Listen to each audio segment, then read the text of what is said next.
Since a vocal performance is created by the singer's body and not an instrument that sounds the same every time you play it, it becomes very personal. And the mission when recording vocals is to capture a performance in the best way so that whoever is producing or mixing the song gets the best starting point to make it sound great in a mix.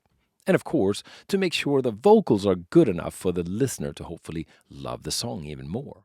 But first, I would like to go through the technical basics so we get that covered. When it comes to gear, let's start with your room.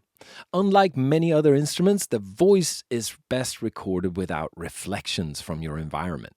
Room sounds can make the mixing difficult and the editing less precise. When you add compression, the room sound will get even louder. That's why you need to try to reduce reflections. The various screens that you can buy, they're good, but not great if you're singing loud in a lively room. You want to avoid sound bouncing off a wall or glass and coming back into the microphone. This second bounce or second wave of sound will be with the sound of the room and make your vocals less distinct. The pitch correction plugin will not sound as good, and the compressor and EQ will just amplify the room sound. The room sound, ambience, or reverb, as we usually call it, is much better to add afterwards when it comes to vocals. Let's test this. So clap your hands and listen to the sound. If you hear a reverb tail, your room is too lively. Here's a simple trick for you home recording people. Try using your wardrobe as a vocal booth and hang blankets over the open doors or use mattresses. The bed and curtains are great sound absorbers, and there's a reason why the phrase bedroom recording was invented. It's usually the room in your house with the least reflections. So try to avoid hard surfaces and put a carpet on the floor. Many vocal booths have glass windows and they cause reflections. I actually prefer recording in a larger, sound-treated room so that you don't hear the walls. It could also be harder for the singer to perform if the room is too small and claustrophobic. I'm here in the Winehouse room upstairs at Palma Music Studios, and all our rooms are great acoustically, so there's no need for a separate vocal booth or screens here. And many of our clients coming here, they like to record with the singer right next to them wearing headphones. So having great acoustics is important. That's why the room is the first thing you should be thinking about. So now when you have a room that is as good as you can get it, the choice of microphone is next in line of most important things. Depending on your voice and type of music and budget, there are many options. Dynamic mics, the ones that don't need phantom power, are often used live since they have a narrow sound field and you don't hear as much of the noise from the sides or the back. They usually have a cardioid pattern to reduce that bleed from other directions. This is the Shure SM58. This is the Shure SM57, and they are the classics, almost indestructible, and they have a character that we've kind of gotten used to over the years. This one, also Shure SM7B, is the mic you see a lot on podcasts and performances nowadays. I think it might be the best bang for the buck mic you can get.